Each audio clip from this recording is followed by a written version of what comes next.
I didn't even realize my land had been stolen until the city showed up to fine me for it. It was a Tuesday morning, quiet, normal.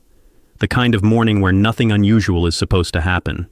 I was halfway through my coffee when I saw the white truck pull up, city logo on the door, clipboard on the dashboard, and a man stepping out like he already knew something I didn't. At first, I thought it was just a routine inspection, maybe zoning, maybe utilities. Nothing serious. I was wrong. He walked straight up to my driveway, glanced once at the side of my house, then shook his head like he'd already made up his mind. "Are you the homeowner?" he asked. "Yeah," I said. "What's going on?" He flipped a page on his clipboard. "We received a complaint about illegal construction on your property." That didn't make sense. "I haven't built anything," I said. He looked past me, toward the side yard. "Then you might want to explain that." I turned. And that's when I saw it. A structure. Not small either. A fully built extension, wood framing, concrete base, even a partial roof, stretching into what I had always thought was just empty space between my property and the neighbors. Except now it wasn't empty. Now it was occupied. And apparently, it was my problem. The inspector didn't wait for my explanation. "Unpermitted construction carries fines," he said, "and possible removal orders." "I didn't build that," I said again, sharper this time. He raised an eyebrow. "Then who did?" I already knew the answer. My neighbor, Mark Delaney. The kind of guy who didn't ask permission, he assumed it. The kind of guy who treated property lines like suggestions. But even for him, this was bold. "Give me a minute," I told the inspector. I walked straight over to Mark's house. Didn't knock gently, didn't hesitate. I knocked hard enough that the door swung open faster than he expected. He stepped out, annoyed at first, until he saw my face. "What?" he said. "That structure," I pointed. "Why is it on my property?" He didn't even look, because he already knew. "It's not," he said flatly. "Yes," I said, "it is." He smirked. "No, it isn't." That's when I realized something. He wasn't guessing. He was confident. Too confident. "You might want to check your boundaries," he added. Then he did something that made this whole situation worse. He stepped aside and pointed to a metal stake in the ground. A survey marker. Except it wasn't where I remembered it being. Not even close. "You see that?" he said. "That's the line." I stared at it. Something felt off. The distance. The angle. Everything. "That wasn't there before," I said. He shrugged. "Maybe you just didn't notice." That was the moment everything changed. Because now, this wasn't just about a structure. This was about something deeper, something deliberate. I walked back to the inspector. "That building isn't mine," I said, "and I think the property line has been moved." He sighed. "Look, sir, I just enforce what's on record. If you have a dispute, you'll need documentation." "Then I'll get it." "Until then," he said, tearing off a paper from his clipboard, "this is a notice." He handed it to me. Fine amount listed clearly at the bottom, and a deadline. I stood there, holding a penalty for something I didn't do, on land that might not even be mine anymore. That night, I pulled out every document I had, closing papers, original survey, property maps, and what I found didn't match what I saw outside, not even close. According to my documents, that structure was absolutely on my land by several feet, which meant one thing. Mark didn't just build over the line, he moved it, and suddenly, this wasn't a neighbor dispute anymore. This was fraud. But here's what Mark didn't know, and what he definitely didn't expect. I wasn't guessing. I wasn't assuming. Because 3 months earlier, I had already ordered a full land survey for something completely unrelated. And that survey? It was still valid, still official, still recorded. Which meant I had proof. Not opinion, not memory. Proof. The next morning, I made 2 calls. One to the survey company, and one to the city. By noon, everything started to unravel. The surveyors arrived first. 2 trucks, professional equipment, no ambiguity. Mark watched from his porch as they began measuring, rechecking, marking, and with every step, his confidence started to crack. "You really think this is going to change anything?" he called out. I didn't answer, because I didn't need to. The numbers would. 2 hours later, they were done, and the lead surveyor walked over to me, holding a fresh printout. "You were right," he said. "I know." He nodded. "The structure is over the boundary, not slightly, significantly." And just like that, the balance shifted. But I didn't stop there, because proving it was only the beginning. By the time the city inspector came back, I was ready. He stepped out of his truck, expecting the same situation, same confusion, same compliance. Instead, I handed him the report.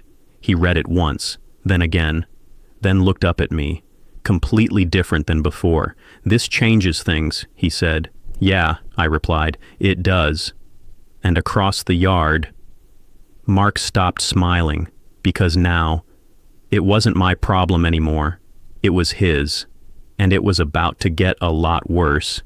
The inspector folded the report slowly, like he was buying himself time to process what he just read. Then he looked past me, straight at Mark, and this time there was no uncertainty in his voice. "Sir," he called out, "I'm going to need you to come over here."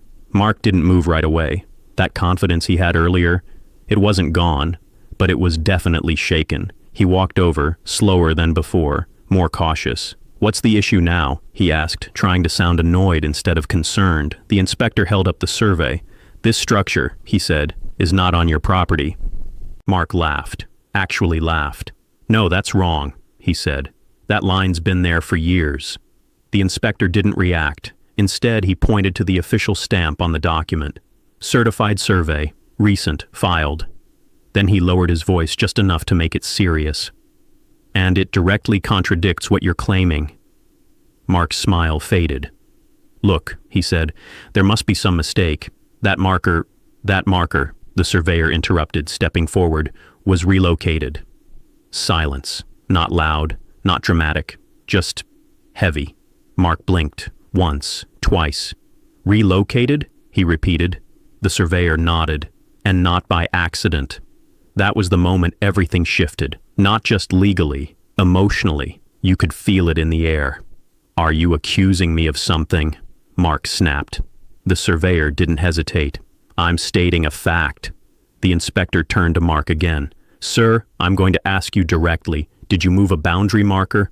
And this is where most people would panic, backtrack, deny everything. Mark didn't. He made a mistake. He doubled down. "I adjusted it," he said, "because it was wrong." The inspector stared at him. "You adjusted a legal boundary marker?" "Yeah," Mark said, now defensive. "It was clearly off. Anyone could see that." I didn't say a word, because at that point, I didn't need to. The inspector took a slow breath, then pulled out his phone. "Yeah," he said into it, stepping away slightly. "I'm going to need someone else out here." Pause. Possible tampering with a property boundary marker and unauthorized construction. Mark's face changed. Not dramatically, but enough. That confidence, gone. Replaced with something else. Something quieter. Concern. "You're overreacting," he said quickly. "This is a civil issue." The inspector shook his head. "Not anymore." And just like that, Mark realized something he hadn't considered before. This wasn't just about land, it was about what he did to it. About 20 minutes later, the second vehicle arrived. Not a city truck, a police car. And when the officer stepped out, everything got very real. "Morning," the officer said, walking up. "What have we got?" The inspector handed over the report, explained the situation briefly, calm, clear, professional. The officer read it, then looked at the marker, then at the structure, then at Mark. "Sir," he said, "I need to ask you a few questions." Mark forced a laugh. "Is this really necessary?" The officer didn't smile. "Yes," he said. They stepped aside to talk, not far enough that I couldn't hear pieces of it. "Did you move the marker?" "I told you, it was wrong. That's not what I asked." Pause. "Yeah, I moved it." Another pause, longer this time. "Okay," the officer said. "And did you obtain any authorization to do that?" "No, but..." That was it. That was the moment. You could feel it, the shift. Because now, this wasn't just a mistake. It was an admission. The officer nodded slowly, then turned slightly toward the inspector. "All right," he said. "We're going to need to document everything." Mark stepped forward. "Hold on," he said. "This is getting blown way out of proportion." The officer looked at him. "No," he said calmly. "It's getting handled."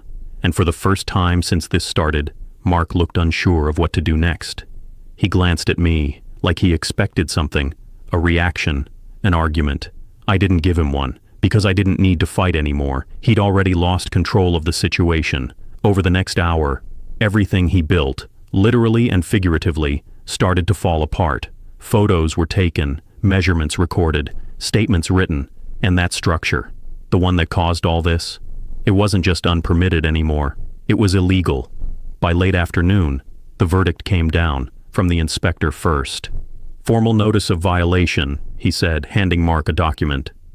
"Unauthorized construction on another person's property, and failure to comply with zoning regulations." Then the officer added his part. "And pending review," he said, "there may be additional charges related to tampering with a legal boundary marker." Mark didn't take the paper right away. He just stared at it, like if he waited long enough, it would change. It didn't. Eventually he grabbed it, looked at it, then looked at me. "This isn't over," he said quietly. I nodded. "I know," I replied, "but it's not going the way you think." Over the next few days, things moved fast, faster than I expected. The city followed up. Official letters, deadlines, orders. That structure had to be removed, not modified, not adjusted, removed completely. And not by me, by him. But that wasn't the worst part. The real damage came from something he didn't see coming. Because when the city dug deeper, they didn't just look at the structure. They looked at everything. Permits, previous work, property records. And what they found opened an entirely new problem for him. Turns out, this wasn't the first time Mark had adjusted things. There were discrepancies, old modifications, unreported changes, things that had gone unnoticed until now. And once the process started, it didn't stop. Weeks later, I stood in my yard, watching a crew tear down the structure piece by piece. Wood, concrete, everything, gone, like it had never been there. Mark didn't come outside, not once, and in the silence that followed, something felt different, not just because the land was back, but because the balance had been restored. He thought he could take something small, and no one would notice. He thought he could move a line and change reality, but he was wrong, because some things don't stay hidden, and some mistakes don't stay small, and in the end, he didn't just lose the land he tried to take. He lost a lot more than that. As for me, I got my property back, and something else. A reminder that sometimes the biggest problems don't start with a fight. They start with a quiet line, being moved, just a few feet too far.